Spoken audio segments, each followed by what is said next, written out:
Hello and welcome back to our show. In order for us to make the change that we want to see in this world, we have to be educated. On the Hagir show, we are trying to do our part of raising awareness and discussing the issues that matters to you. Today, we have an amazing show prepared for you, and our first guest is Sean Patrick. He's an attorney, he's an activist, and one of the founder of the Stitchers Corporation of Central Pennsylvania. Which you donated over 40,000 masks, Heather told me, through the area. You and your team use your skills to help address needs in the community. Welcome, Sean. I am so honored to have you here. Can you please Thank you, Hagir. yourself and tell us who you are? Yes, Sean Quinlan. I'm the accidental member of the Stitchers Corps of Central Pennsylvania, not a corporation. I think I want to make that clear. We are not registered with the Department of State. We are not making or raising or spending any money. That was kind of a founding tenet that we would not be in this for money. I take after my father pretty much. If there's any way for me to make money with it, that's how you get me to not do it. And we have been doing our best to fill a need in a year that is strong and high on need. Agreed. So start us at the very beginning. What was the first thought you had for COVID and needing masks and creating masks? What was the first day like? What was the first week like? And how quickly did it snowball into what it is now? Well, it started with, I have family in the healthcare industry. So I have a sister-in-law who's a nurse, CR, certified registered nurse, anesthetist. So she's running trachs. And then my brother's a doctor in Gettysburg. And they were both concerned about getting N95 masks and their own personal safety. And then there were people in the community who I was like pinging this idea out to, telling me that they needed masks, that they couldn't get them at work. And that was in local hospitals here in central PA. So it very much had the appearance that we were going to have to do this ourselves, which is like, you know, lawyers don't customarily get in the mask business. But who among us thought we'd be doing any of the things that we were doing in 2020? Yeah. And that's the way it snowballed. I mentioned it. I was a little frenzied in the spring. I was looking for all the help I could get. I was trying to literally save my family members' lives and in the process save as many other lives as possible. This was in the early days where we didn't know what exactly it was we were dealing with. The footage was coming out of China and we didn't want to go that way ourselves. And I freaked out a little bit. And I think that may have helped to get the ball rolling. Yeah. I mean, I think that's my favorite part of the Stitchers thing is you started it when there was just kind of a lot of question marks. Now it makes a lot of sense, but back then it was kind of like, how in the world could I possibly help? Like Italy, the whole country shut down. There's a pandemic. I mean, we were all at work one day and not in work the next day. So for you to have the idea and just the wherewithal just to go and start it, I think is kind of what we're trying to get across to people. Just start wherever you are, just start. So what kind of people are the Stitchers? Who are the Stitchers and who are you giving masks to? It's every kind of person. It's male and female, old and young, high school students, all the way to, our senior members of the community. There were people who didn't stitch, but had their mother's sewing machine and would connect somebody who did stitch with a machine that didn't have one. And it was extremely organic. We did not put any specific parameters on what it was we were looking for. We let the stitchers decide what they wanted to make. If they wanted to make masks with, those clear things for our, certain people you'd be able to see their mouth when they're speaking through the mask. If they wanted to do that, then so be it. And we would find a market for that. On the other end, people would come to the page and say, that's exactly what I want. Or they would say, no, we can't use that here at work. We need something with different parameters. And then that would get back to the stitchers who would go ahead and make it according to whatever they were seeking. Wow. So what are your stats as of now? So you started in March? Yeah, we started in March. And where do you find yourself now? How many masks? How many stitchers? I don't know how many stitchers. The stitcher number comes and goes. Mm-hmm. The rate of production increases and decreases. I think your numbers at the outset were right. I think that was our most recent numbers when I shot that video with my son a week or two ago. Mm-hmm. You know, we're all kind of watching to see when we're going to hit 50,000 because that's a nice, big, beautiful manifestation of how kind people are around here. Yeah. But that's the, you know, we don't have any production goals. No one is compensated. So if somebody wants to stop making masks, there's nothing we can do or say about that. You know, we can only be thankful for what people have done. And that's what we try to keep that emphasis on the altruism of what we're doing and how it's worthwhile to you or not, but we would hope that it would be as a stitcher and you would keep making them. And on my front porch, as it has been since March, is a box. It's a plastic tub that I've had out for all these months that every day or two, more masks show up in it. I don't know who makes those masks. And when I give them to Sarah Yerger, who distributes them, I don't know where they go. But that is the, you know, obviously the person who makes the mask has no idea where they end up. And nor do they ask, to their credit. They never turn around and say, well, I really don't want them going to the prison. You know, I really don't want them going to that. It's just a pure altruism, a pure kindness. And on the other side too, same thing. Nobody asks who made this, you know, what's their background, you know, any of that. They're thrilled to get them. Yeah, I think the whole point of what you're talking about with altruism too is the fact that each person that is participating is kind of a link in a chain. So you have a fantastic idea, but it's not going to be an impactful idea unless you have a stitcher, unless you have stitchers, unless you have people that are looking for community resources that will take the masks. I just think that's incredible, and I love to picture, like, you know, the grandmas stitching, and then the Yeah. everyone coming together. So Yeah, and go ahead. there's generations training each other. You know, you've got a grandmother with a grandchild. You know, one person's cutting the forms, another person's stitching them. Husbands and wives, the Bodleys in East Pennsboro, or two teachers in East Penn churning out masks. There's story after story of that. You know, people in their own little way, in their own space, in their own time, being as helpful as they can. It's incredible. I feel like, and this is just part. Sorry, Say Heather. again? Go ahead, Heather. I think we should get like a Zoom club with wine, have one grandma in charge, and she's telling us over there, we've all got just like a needle and a thread, and then we're good. And then the OG, the OGIC. Yeah, exactly.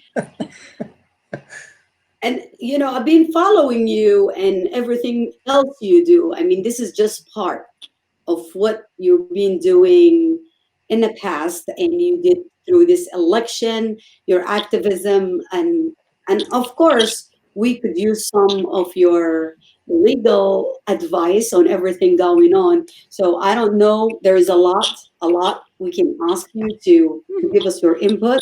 But where do you want to start? I mean, this is what we're trying to accomplish is, first of all, get people to be out there, try to do what they can to help, to understand that, you know, the issues that affect us daily is not just political.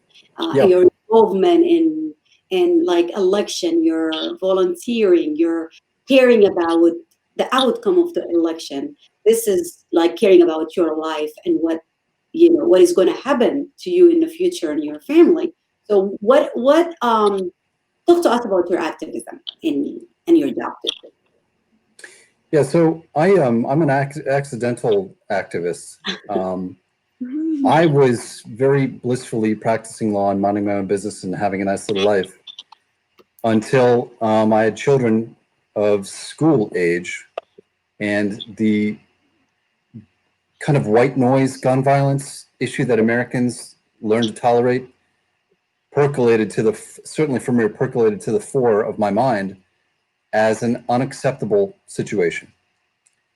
And seeing no person taking up the flag in this area and not being okay to just sit and wait for the next mass shooting or school shooting or school mass shooting, tell me what I need to do. How do I need to personally intervene? If I can't find the helper to help, then be the helper, be the person that would be the one that would take up the mantle, which kind of, takes on a whole momentum of its own. Once you're willing to be the one to do that, you find yourself doing all kinds of weird stuff. And that's the motivation. Once you can picture your loved one in the shoes of someone who has lost through what I would consider to be a preventable violence incident, you then stop thinking the way you used to think. Now you think, all right, well, what do I have to do? And then you just shift. And once you realize that you can be the catalyst for change in your community, it's a very short hop to say, okay, well, now Black Lives Matter. And I really believe that. As far as running for DA, this is an issue. This is an issue that a lot of us have to confront. Black Lives Matter. Now, what does that translate to in our criminal justice system? Incarceration, our marijuana laws, unfair criminal justice practices. How can I be a part of that conversation? If it means that it furthers my other goal of ending as much as I can gun violence as a community, sure, okay. I also believe in this, so let's talk about that. If it brings me closer to my ultimate goal of protecting my children. Which is things that you talk about, the difference with your expertise between legalization and decriminalization. So talk a little bit about that. Help us understand kind of in a simplistic how that would help in the criminal reform. So there's a difference between decriminalizing and legalizing. So if you want to take your marijuana, your possession of a joint, a rolled joint of marijuana, that is still illegal in Pennsylvania. It's 100% illegal. You cannot be a medical marijuana card holder and have smokable marijuana. It has to be in this other form, pre-approved by the powers that be. There are other states that allow adult use recreational marijuana, which is what Lieutenant Governor Fetterman has been extremely vocal about, making it legal for adults to use recreational marijuana. Failure to do so means that you're tagging a whole group in our society with a criminal offense, which makes it harder for them to get a job. And by orders of magnitude, the group that is most impacted by this is the African American community and minority communities. Whereas, say, for example, you're in Philadelphia and you're on campus at Temple and you have a joint, you're going to get a slap on the wrist. They're not going to report it. They're not going to call the police. If you're 10 feet outside and you're on the sidewalk in Philadelphia and you're an African American person, you don't have that cloak of the university to protect you. Now you're going to catch a criminal charge. You're going to catch an ungraded misdemeanor that could stay with you for the rest of your life and keep you from getting a job. Yeah. And that's the thing where what we're trying to avoid is having people jammed up for something that is legal in 17 other states. And when I ran for DA, I didn't really expect a lot of the ignorance that I was running up against with regard to this issue, because to me it just seems so obvious. This is such a straightforward thing. Yeah. This shouldn't be like a argument. It's a hole in the law that we just need to close. Let's make it legal. Legalize adult use recreational marijuana. But there are a lot of people who will stick to that formerly held belief that it's a gateway drug. While they're holding an alcoholic beverage, they will insist that marijuana is a gateway drug. Yeah. Irony is in fact dead.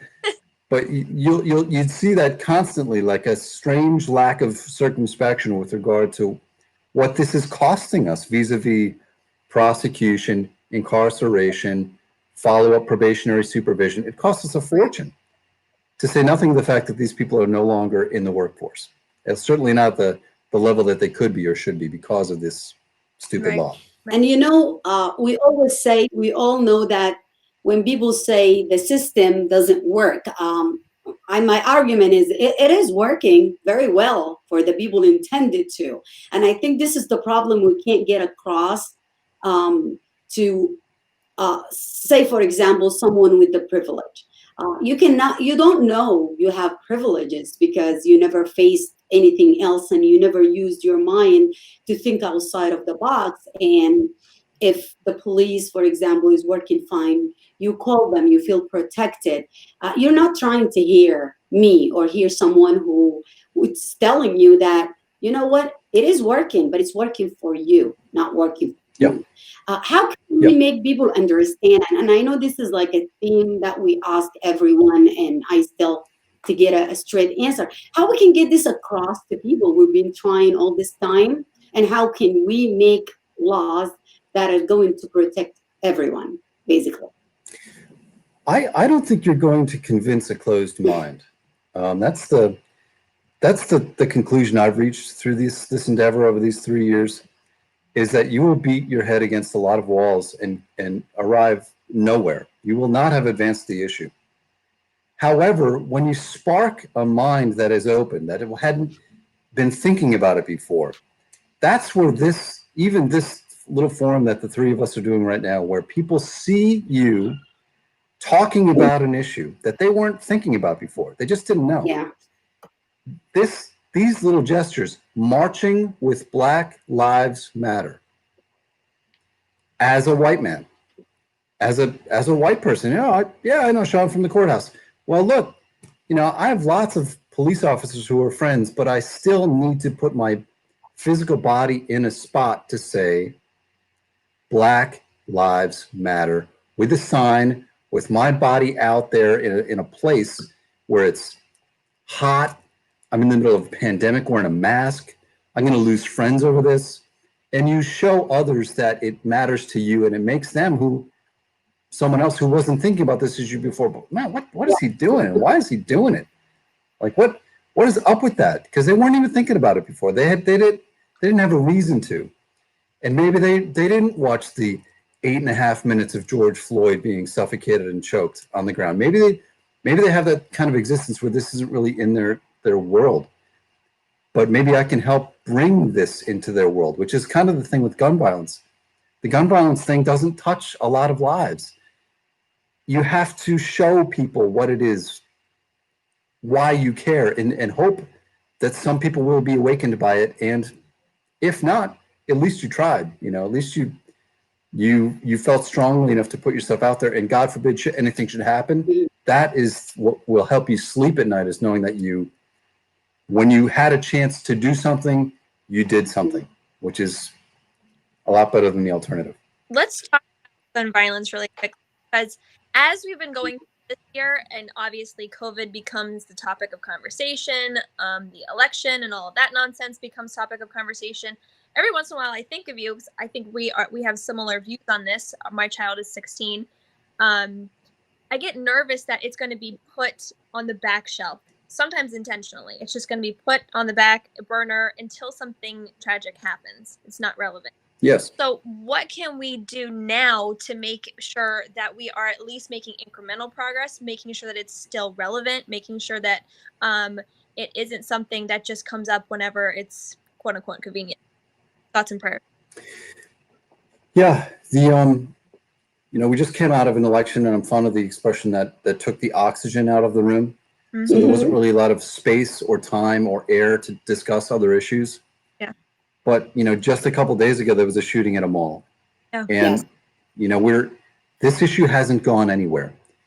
The biggest difference between now and even 5 years ago is the Moms Demand Action has been around for a while. Mm-hmm. Who I'm, extraordinarily proud of as an organization to have been a part of and to hope to continually support. That organization is now here, and it keeps moving. They keep showing up at the state legislature. They keep showing others how to be involved, how to participate, and understand that you're not alone. That is a big thing, because we're all like in these automatized little bubbles where we feel alone with our thoughts and our fears. And when you have an organization like Moms Demand Action, you realize you're no longer alone. You can take action. There's tons of people like you that care a whole awful lot and are willing to take time off of work to go visit the legislators, to send letters, to volunteer their time at community events with a table, which I can't imagine doing that stuff on a single issue without an organization like them. It's kind of a miracle thing that has transpired over the last few years, and that hasn't stopped. They're still rolling along. They're still chugging. They're still sending postcards for candidates. They're still planning on meeting on the Capitol steps and advocating for this issue. And that's a big thing. I would encourage anybody who is interested in this issue to find Moms Demand Action, number one. And number two, if it's not gun violence or that issue specifically, there are groups and organizations too which you can join and contribute, and even just to monitor what are they up to. You don't have to, you can dip your big toe in and just join and follow. But as for me, I find that I consider myself extremely invested in this issue, but I find that my attention wanes. We had an election. We're in the middle of this pandemic and a economic meltdown. This issue has fallen to a farther back burner for me, largely in light of the fact my children are being educated in the house. This is a lesser concern for me. However, we all know nothing has been done. And consequently, we are going to arrive exactly where we started until we do something.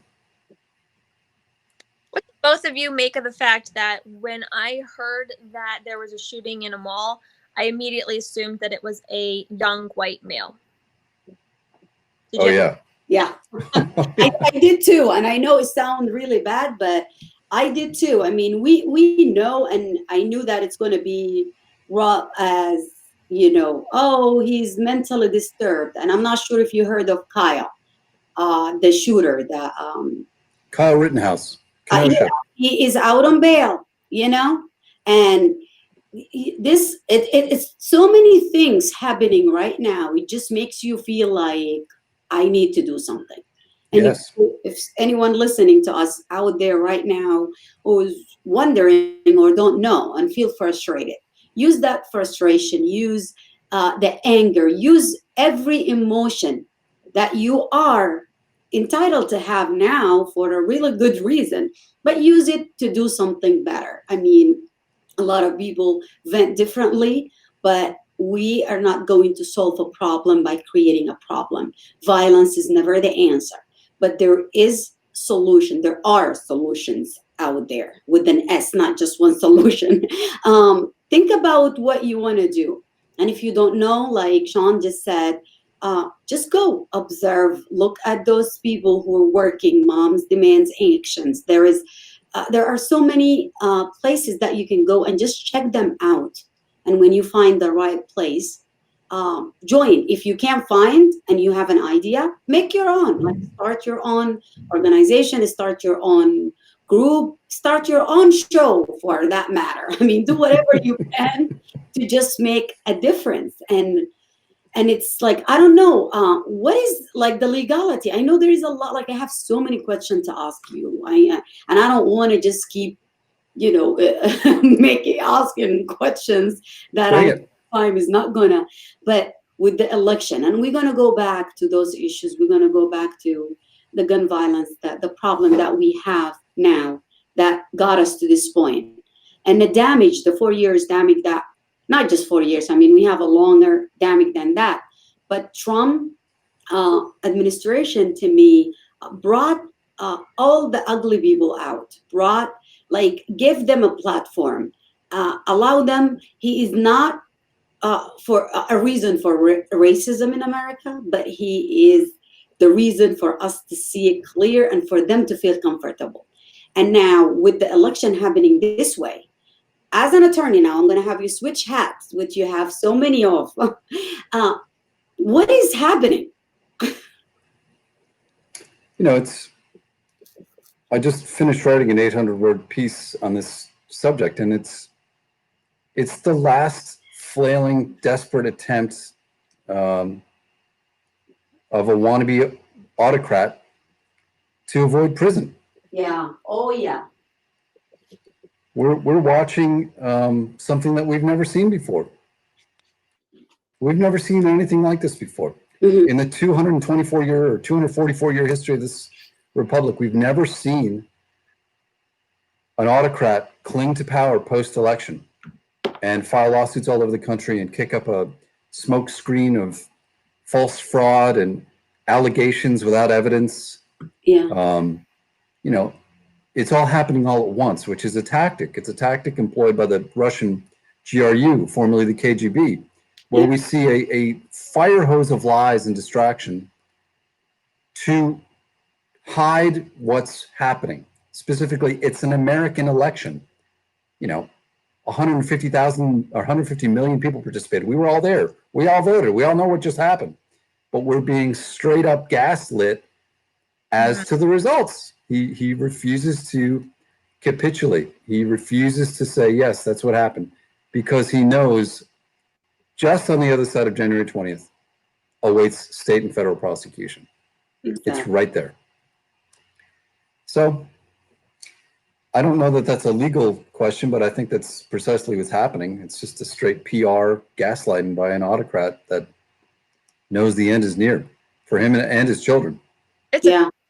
It's working, at least for a large swath of America. Because I mean, you're going to come at this from an attorney perspective and be logical and have deductive reasoning to get to a place of this is all nonsense. But a lot of people are just taking what they see on social media. They're just taking sound bites from specific news stations, opinion people, and running with it. And so how do we bring some logic back into the conversation in a way that's impactful, that it can reach as many people as possible? Listen, I'm a flawed sentient being, same as anyone else. After 2016, I convinced myself that Russia was involved in delivering the election to Donald Trump, namely because he lost the popular vote by 3 million votes. But I had convinced myself that that was what had happened. The difference between now and 2016 is, in 2016, Hillary capitulated at 2 a.m. The exact same night the results came in. She capitulated. She conceded the election. You won, best of luck, I'm so sad. And we all kind of were forced to make peace with this outcome. Yeah. That's the difference now, is that we have the person that has the most to lose being the one that waves the flag of fraud. Yeah. None of this is real, and the person that's waving it is the one that will benefit from it. To say nothing of the fact that he did, in fact, lose the vote, the popular vote, by 6 million votes. And by his own account, 306 and 2, I forget what he got, would be a landslide in the Electoral College. So this is very hard to reconcile. I don't know how this can be. I mean, that's what they're asking us to do, is disbelieve everything we see and, you know, pretend it's not happening for him, strictly for him. The result, as Hillary in 2016 is 306, like Biden is 306 now, and he's 234, I believe. And the popular votes over 79 million to Biden. It's just shocking to me to see close to 73 million votes that went to Trump. I understand that many Republicans just voted because they don't want to change parties, they don't want to. But to think that there's still maybe 1 million out there who are supporting this clown, I can say, it is just scary. But again, like you said, the difference that Hillary conceded, and today, I mean, they recounted using manual, like hand. People actually counted in Georgia using like their own hands, and he's still saying it's, and he's not going to stop. So what do you think? I know there is a zero chance for him to win any legal action or the Supreme Court to do anything about it. But how does the scenario play in your head? Like, is he going to just stick his stuff and run in the middle of the night in the White House? Because I don't see him going out and competing. Well, I think we're going to see. He's waiting for the certifications to come through. If not him, Yeah. he's like the 4-year-old who wants to see what he can get away with. Yeah. And that's exactly what he's doing. He's trying to see what he can get away with and test the boundaries of his behavior. And I think, as we saw with Senator Toomey in the last couple of days, Senator Toomey, now watching what happened in federal court in the Middle District in Williamsport, Pennsylvania, acknowledges what is obvious to us all. It's over. Your legal recourse has run its course here in Pennsylvania. It's time to concede. He's still but a handful of people who have made that advice to him on the Republican side, but he did it. That is going to grow, I think. I think your second question as to how does he physically leave the building, I don't think he's going to show up for the inauguration. I don't think he's going to ever find a way at this stage in his life, in his mid-70s, to change his behavior and be a gentleman. I don't see that coming. And a lot of us don't need that. We don't need this kind of closure from this man. Just go. But talking about do your thing. But my word, he's not gonna go. I don't think he's a narcissist, and like Bill Maher said, which I adore so much. He said you cannot break up with a narcissist. You can lose them. You can say you lost. You can say I hate you, but it's not easy. And anyone that dated a narcissist before, they can relate to this. Well, so not just a narcissist. I posted on Twitter, we're getting to experience what 24 women have gotten to experience with Donald Trump when he's been told no. Yes, violence. This man thinks he can do whatever he wants. So we are all getting to experience how that horror went for these women. We are all getting to see, okay, he doesn't want to go. But I think I have to, this boring, calm alternative that we have, and Joe Biden, when he says the federal government has means of removing trespassers from the White House, I think he knows what he's talking about, and I don't think we need to worry. January 20th is going to come, and one person has the right to be there and one person doesn't. And I think that's going to come to pass peacefully. I think he's put it that way. Another White House, but anyways, there is nothing that surprised me. But we need people who are listening to us right now, or going to listen to this show after, to just get your facts straight. Stop just listening to things that doesn't make sense. If something doesn't make sense, search it. You have all the time in the world. I don't think anyone can say, oh, I don't have time to do this now. We are all stuck in this together, and let's make the best out of this. Heather, you were trying to say something. First of all, I love that Sean just called Joe Biden boring, because that's such a refreshing change of pace. He gets up to a podium. He doesn't call anyone any names. He gives a coherent speech. There's no chanting, I don't think. No merchandise being sold with his face all over it. It's what do you think about the chances that he would be, this is a little bit wishful thinking, charged after he's out of office, after January 20th? I think the chances are high. I think the chances are very high. I think the collection of crimes is unprecedented. Yeah. I think the crimes are manifest, that you don't have to have a law degree or be a forensic, expert as to the tax avoidance, the real estate issues, the Trump University bribe to Pam Bondi, it's on and on and on. It's a pervasive criminality that emanates from the man. He pervades, he just exudes criminality.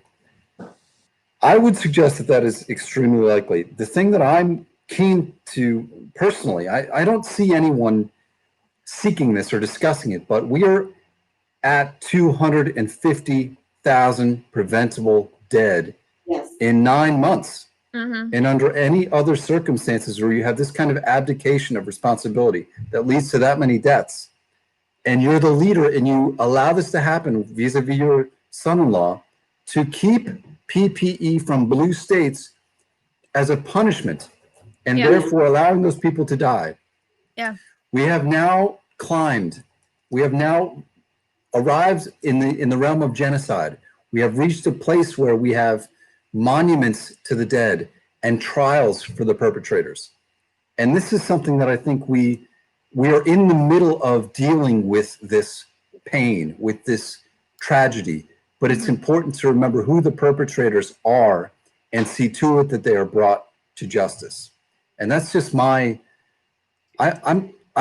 and the crimes that he's accused of are many and serious. However, I find that one to be at the very top of what needs to be discussed at the very highest levels. If we don't have the ability or the circumspection or the initiative to do it here, let it take place in The Hague.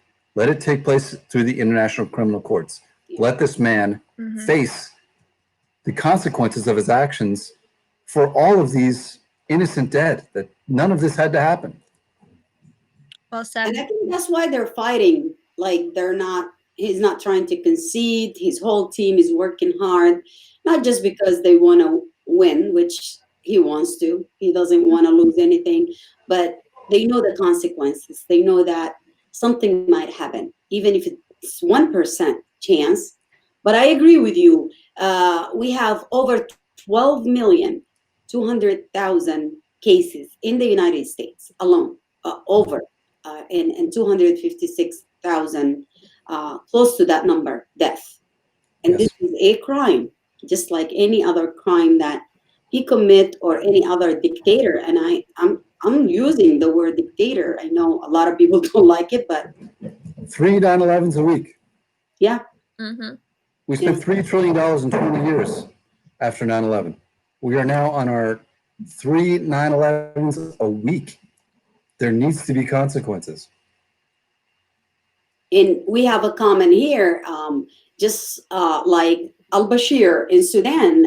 He was a dictator for 30 years that caused the Darfur genocide and caused many genocide in Sudan, and the toll of death in that country was beyond anyone's imagination. And he's wanted by the ICC for the longest, and we still deliver that. So hopefully Trump can join him in dictator land. Agreed. Heather? Let's stick with COVID and talk about that for a second. So back in March, Sean and I did a forum together. And when I look back on that, we were like on the edge. We were like right before, we were in a room with no one with masks on because that wasn't a thing yet. Still shaking hands with everybody. I think Tara Shakespeare's mom gave me an elbow bump, but I was like, what the hell is she doing? So we were like right before that. And so the question was posed to you, what do you think is the most pressing issue now? And you answered COVID. So if you go back, what did you think that you got right, thinking about it right in the beginning of everything in March? And what could that Sean sitting there in March not have even anticipated? I'm a big believer in not seeking like political gain from the comments in the moment. I wanted to make a statement that I could stand by, regardless of whatever would happen. As someone is looking at me with a camera and a microphone, say the thing that you want people to know. Right now, as a public servant, think of yourself as a public servant. And I stand by my original remarks that this was and remains a titanic issue for our time. Nothing will be the same after this. It is of biblical proportion. I don't think I realized that we would be quite at the number of deaths that we've sadly achieved. Yeah, agreed. But I had a very strong feeling that this would not be good. And only because of the lack of leadership. Yeah. Yeah. You can look at a map, a COVID map, and you see directly the parallel separating the United States and Canada. And it's solid red below the line, and it's like dots of red above the line in Canada. And that's the difference good leadership can make. And that's what it's cost us everything. you also have like anti-leadership. You have Mike Regan running around with his mask off, running dummy, telling everybody that he knows more than the scientists.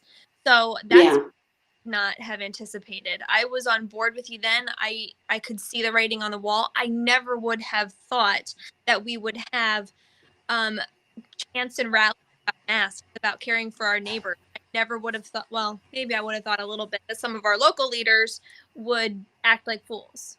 Yeah. Once you watch people politicize the deaths of 6-year-olds by AR-15 in their classroom, you now can see that anything and everything can and will be politicized. And you can never be surprised again. You must, however, persist. Mm-hmm. You must move past what you are dumbfounded by way of resistance, by way of denial, by way of however it is that you make yourself say, this is okay, it's no big deal, thoughts and prayers. Yeah. Right. Because here we are again, we're up to 250,000. There is no level of deaths that this group cannot minimize. Right. Mm-hmm. After Newtown, after Sandy Hook, after Parkland, after 250,000 dead, where we watch DeSantis in Florida, where we watch Abbott in Texas, mm-hmm. they can minimize any number of dead. We must persist past these people in this philosophy. We must maintain our sensitivity to death and pain and suffering of our fellow, humans. Yeah. You've done. Everybody speaks highly of you, and I know that we did not meet in real life, but I heard a lot about you and your team and the amazing work that you did, and I applaud you for that. I don't know if Heather wants to share what she was saying with me, but at some point I want you to talk to us and to anyone who is looking to do something. And like you said, if you can't find something, just do it. Like you went and run to make a difference and change, and like Heather did, and so many other people. And regardless if you win that election or not, you made a difference. You spoke to people, you got your point across, you just opened their eyes to issues. When you talk about gun violence and white privilege and Black Lives Matter and all the issues that affect us, including COVID, you made a difference. So, Heather, maybe you want to share your experience with Sean and his team, so other people can use this as a model. Because honestly, I'm not saying that in front of you, but I think from what she's describing, everyone running for office should act the way you and your team acted. So, yeah, I've admired Sean for years. And I think that what you want in your public servant is someone who understands what that really means, who takes that very seriously, who's honored by that position, and who surrounds themselves with kind and focused people. Sean was very gracious to me. They've been very lovely to me, and they're the type of people that they don't just stop at having a good thought. They take it to the next step. So another thing, speaking of COVID, that Sean and his team have done that I admire is you have offered legal services to teachers. Do you want to talk about that? Oh, I didn't know that. Yes, please do. Yeah, I've been doing wills, living wills, and powers of attorney for teachers in the community, strictly on a word of mouth basis, because I don't want to create panic. And I don't want to create alarm and create a situation where, it's already bad enough. Right. Yeah. But if you are a teacher and you can send me an email and you live in Pennsylvania, I'm going to help you. My mom was a teacher for 40 years. I know, what this means. We have a strange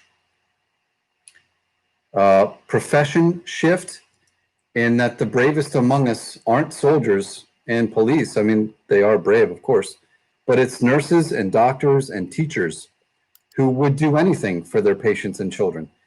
And insofar as I can, I'm willing to do, wills, living wills, and powers of attorney, simple estate plans for anyone in that profession who asks. I'm happy to help.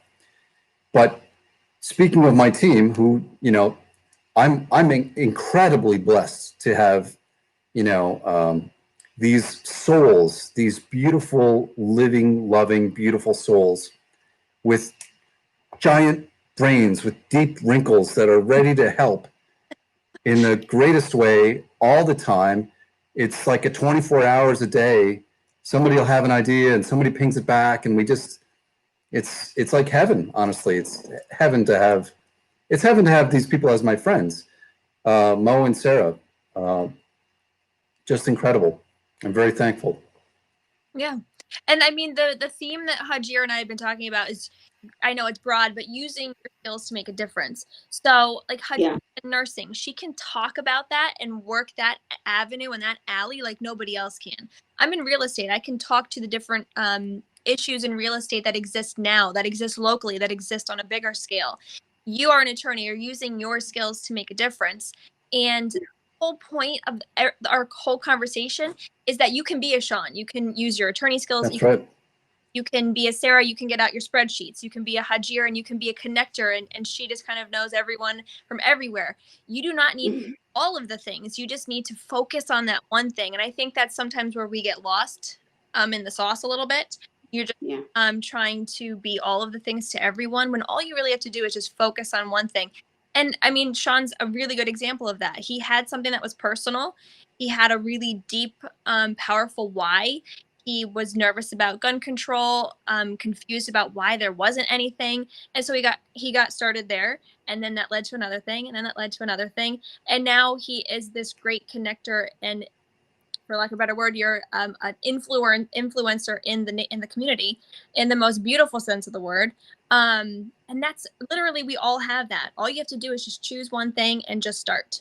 So if someone wanted to start either in things that you're in charge with, the Stitcher Corps, anything like that, where do you think you would send them? Well, I think I would just digress for just a second, because there's a key philosophical note that I think people need to internalize about this entire issue. And that's to not be afraid of losing. Mm-hmm. And once you can endeavor in a direction and not be afraid to lose, and make allowance for the fact that you're going to trip all over your tongue and make a fool of yourself, and have people judge you and mock you and say things about you behind your back. Once you can, let go of all that stuff, now you're free to fight and lose. Yeah. And fighting and losing, there's an interesting thing about it. You start getting better at fighting. Mm-hmm. You start to get, a little bit more proficient about the issue and your own mouth and how to make it say things like, the difference between a long gun and a short gun and the private sale of a weapon in Pennsylvania, and where those distinctions in the law are. And, there's a way to do that, and it's by practice, and it's going to happen a lot in public, and you will be afraid and you will screw up, but you must persist. And the longer you persist, the better you get at it. And people are watching, and not everybody is out to get you and give you a hard time. You're going to find that people will come to your aid and help you. Amazing. Okay. I want to introduce our guest, Patricia Robinson, and apologize for everyone. She was having a little bit of difficulty, but Patricia Robinson, she's the CEO of Evolve Training and Development, and she's the founder of Evolve Youth Trade Academy. Welcome, Patricia. Can you introduce yourself? And I'm glad you're able to join us finally. Well, finally, yes. But I've been listening and enjoying what I've been hearing. I think you guys have really kind of put the message out there, and so I'm hoping that your listeners out there are really buying in to what you're saying, because I kudos. I said it was a great conversation, and definitely needed, much needed.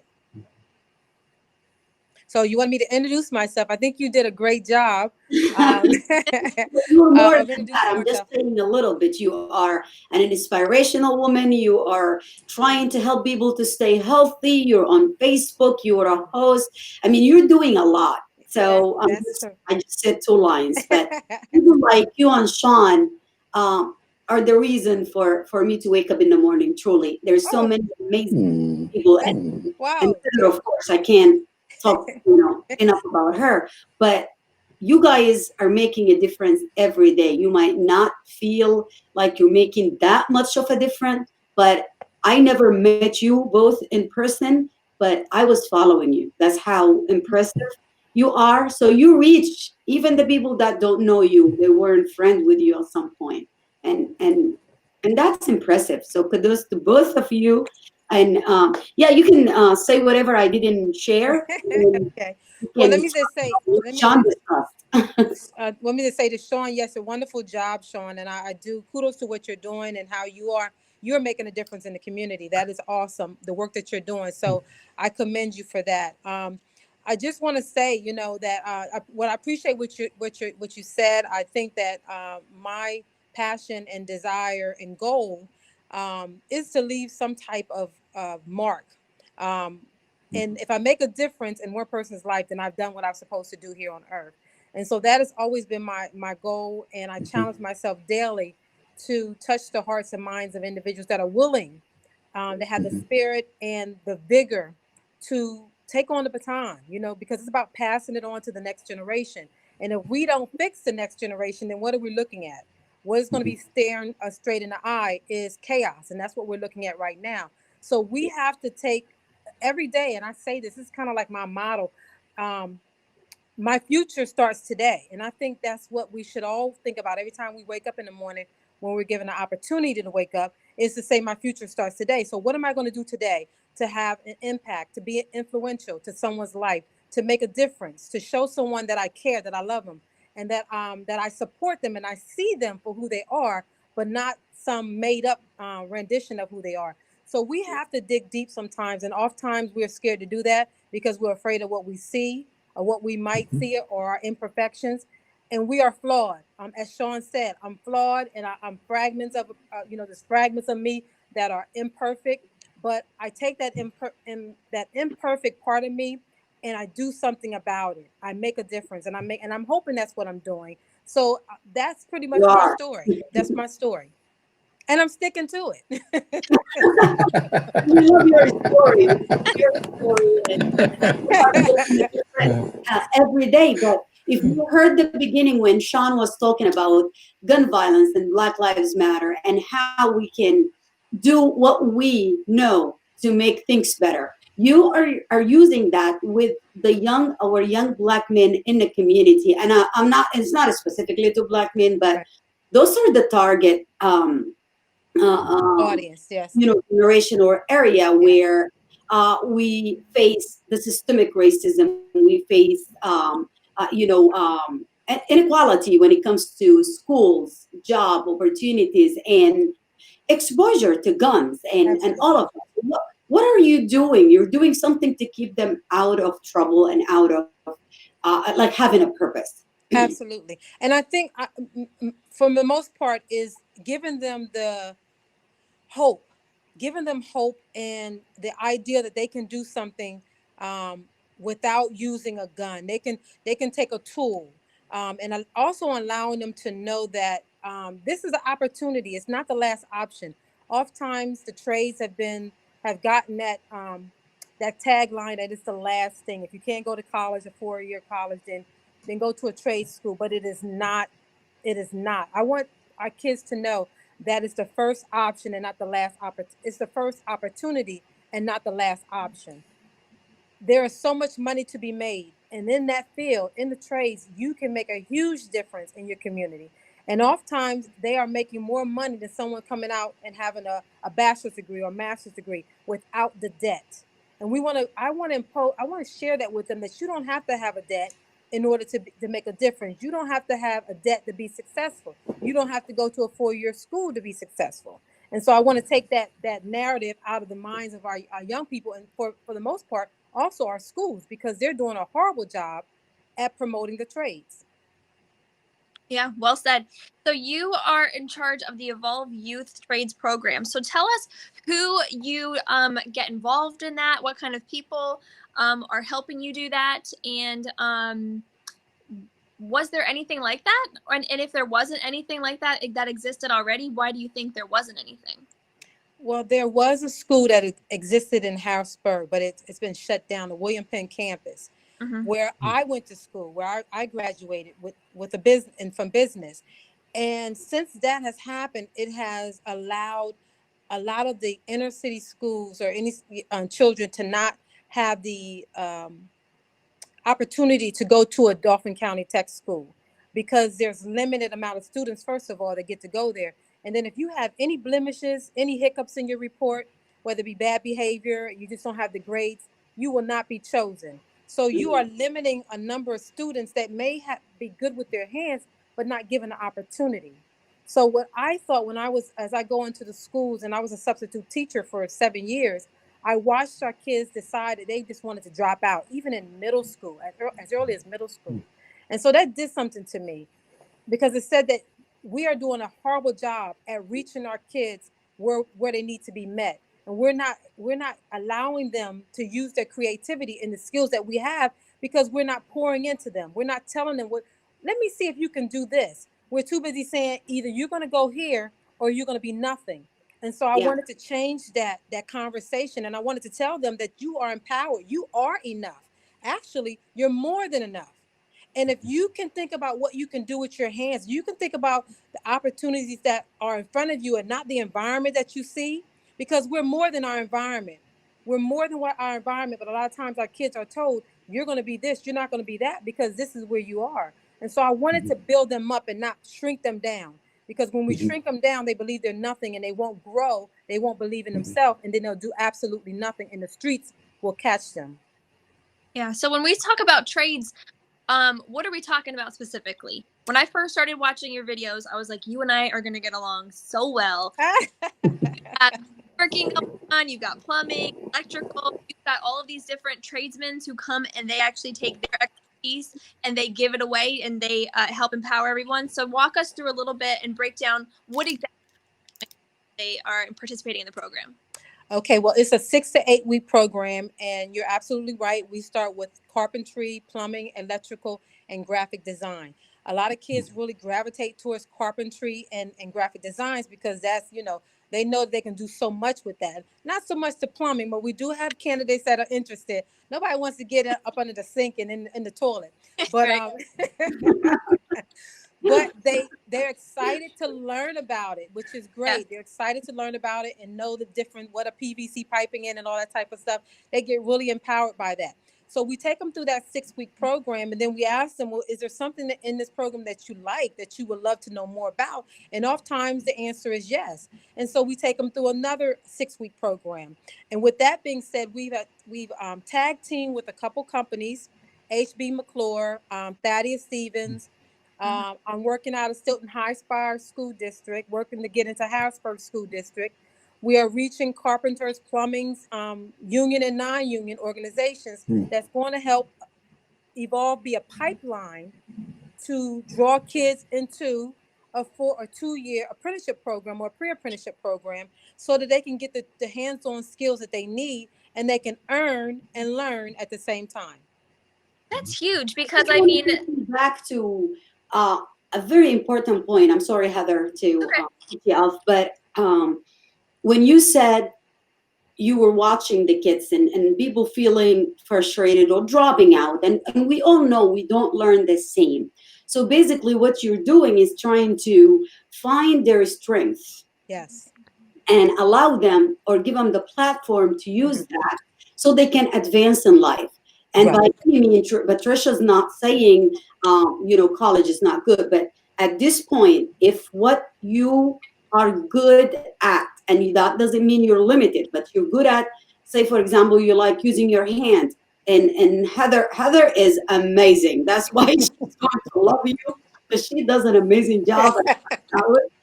But if someone like that and they enjoy doing it, they can learn and like you said, make money at the same time, and think about their choices, what college they want to do. If they want to pursue college, education is very important. I'm a big believer and advocate for education, but you don't want to just do 4 years just for the heck of it to say I have a bachelor degree. You want to do something that you're not going to have that, and have a job that you can make money and also make a difference in the process. Did I understood what you said correctly? Yes. I'm not advocating for people not to go to college. No, not to at all. find their I strength. went to college myself. My son's in Yeah. college, so I don't advocate against it. But my what I'm saying is that's not the only option. That's not the only avenue. That's not the only vehicle to success. So I want kids to know that there's another opportunity that's right there, and they're staring them right in the face. If we just expose them to it and give them the experience, then they will know, well, you know what, this is what I like to do. It's not so bad. I think that's what we need to just give them the opportunity, and then they can decide for themselves what track they want to go on or what track they want to be on. So yes. Plus, there's just like the ownership and the like capability loop where you feel like you're capable and you've learned how to do something, and then you are a renter, a homeowner, whatever it should be, and it's like the first time you like fix your own furnace, you're like, oh my god, like I can't believe this just happened.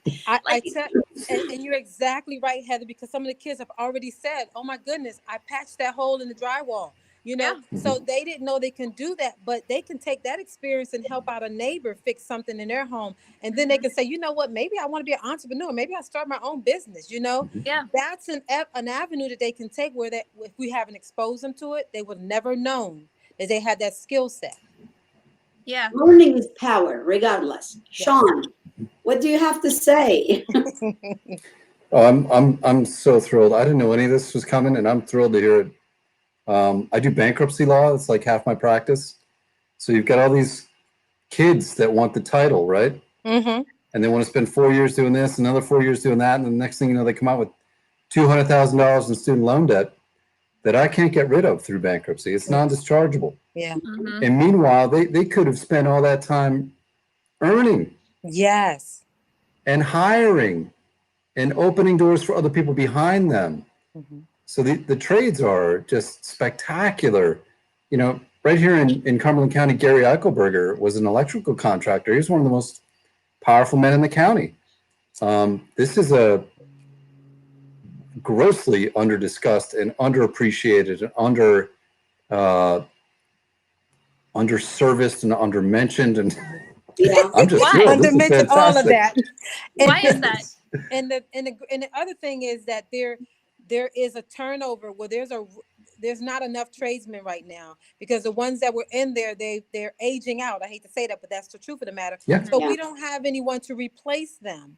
And so there's a dire need for trades right now. If you get into the trades, there's great opportunity. You can get into the field that you want without not any competition, but you go to a 4-year college, you come out with a debt and you got competition. And right now we're in a pandemic. Nobody is really hiring.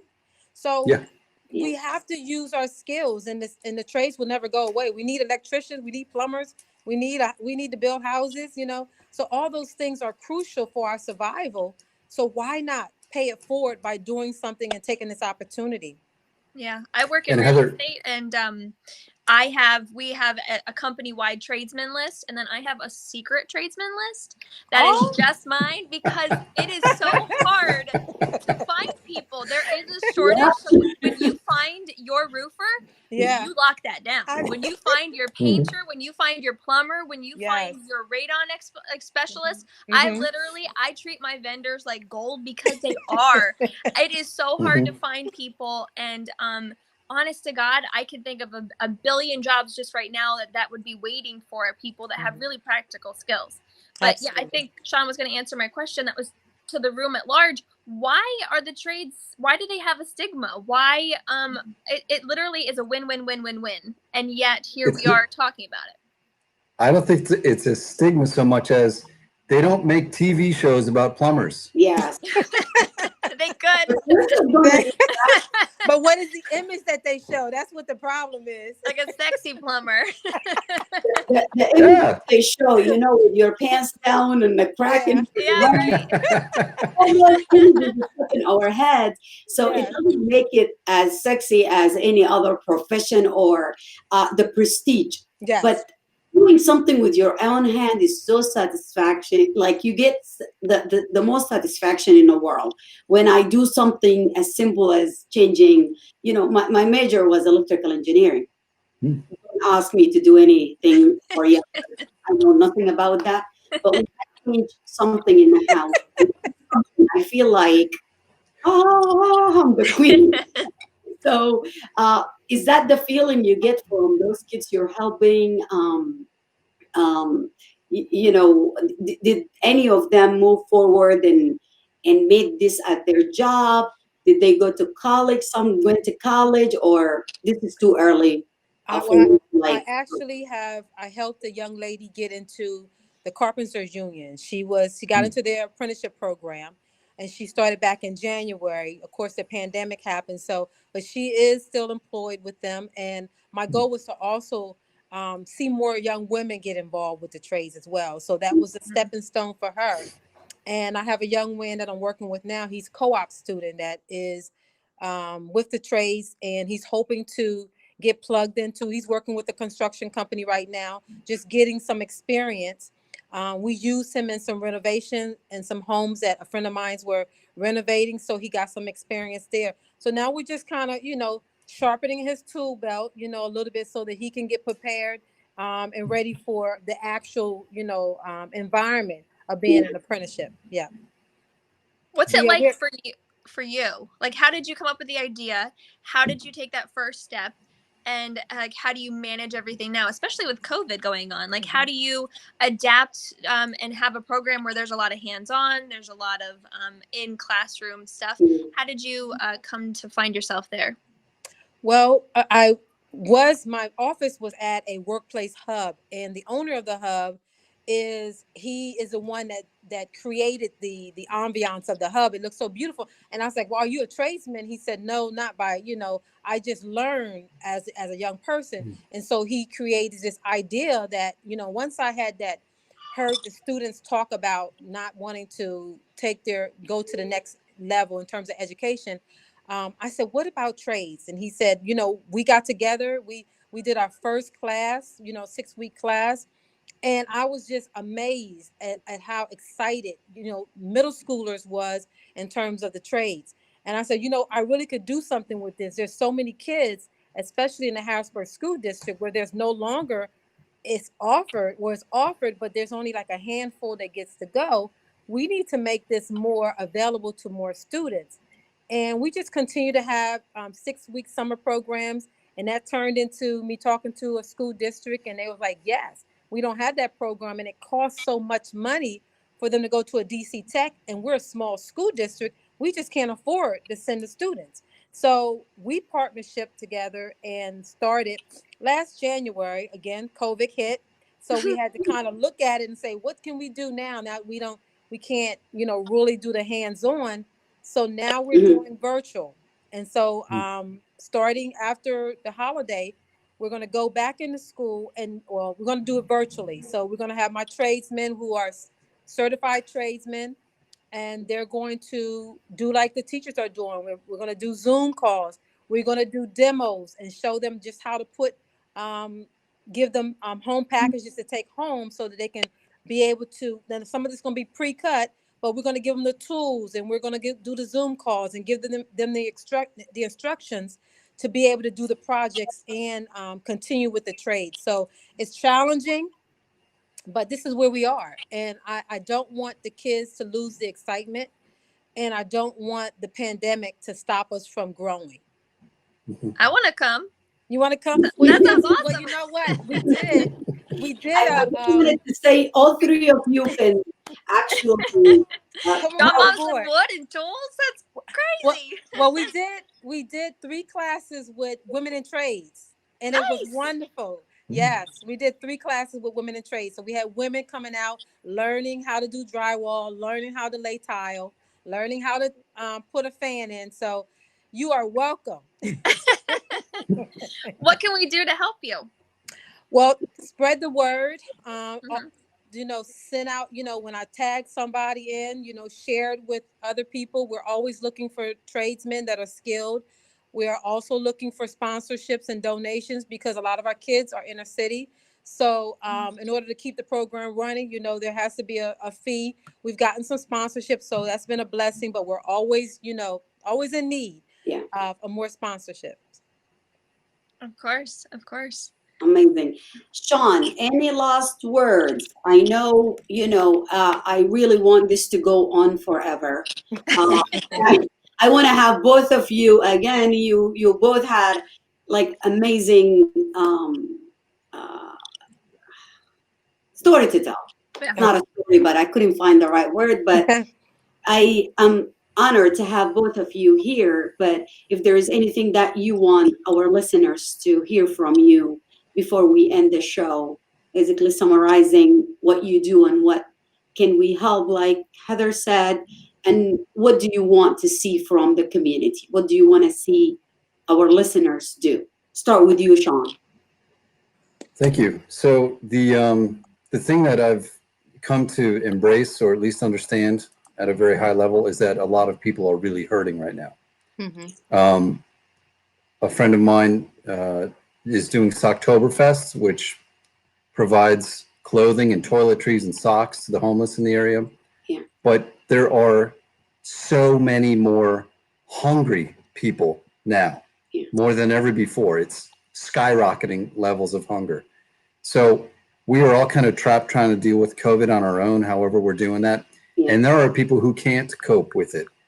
And all the problems that we had before are just so much larger now for the hurting community, which is so much bigger.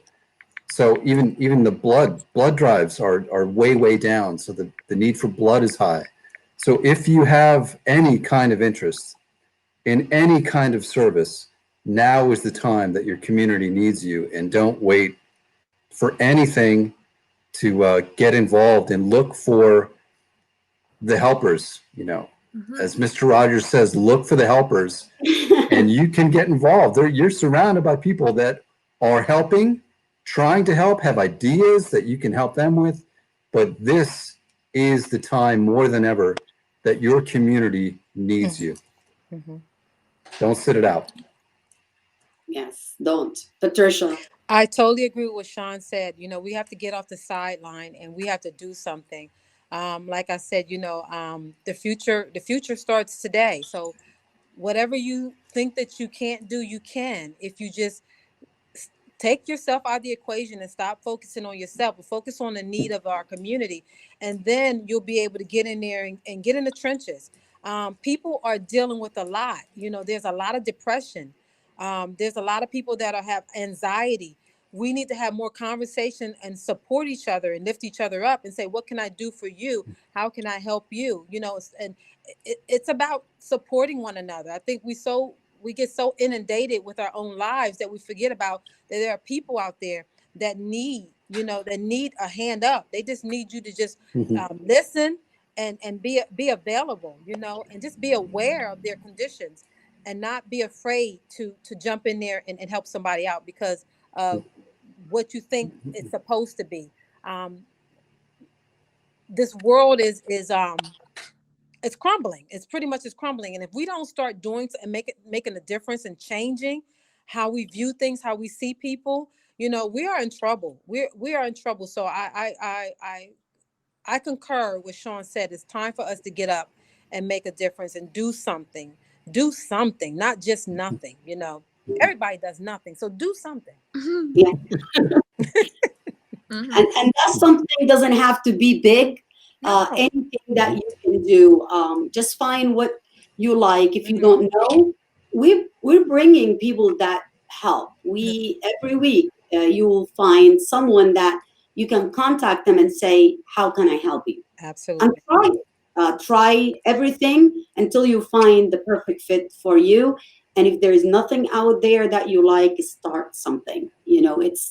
That's what we say every time. Yeah. I just want to thank both of you and thank everyone that listened and tuned to us today. And again, like Yes. we say Yes. every time, be the change that you want to see in the world, and just do something. Thank you. Thank you Thank both. you guys, and hopefully we will see you soon. Yes. Take care, Hagir.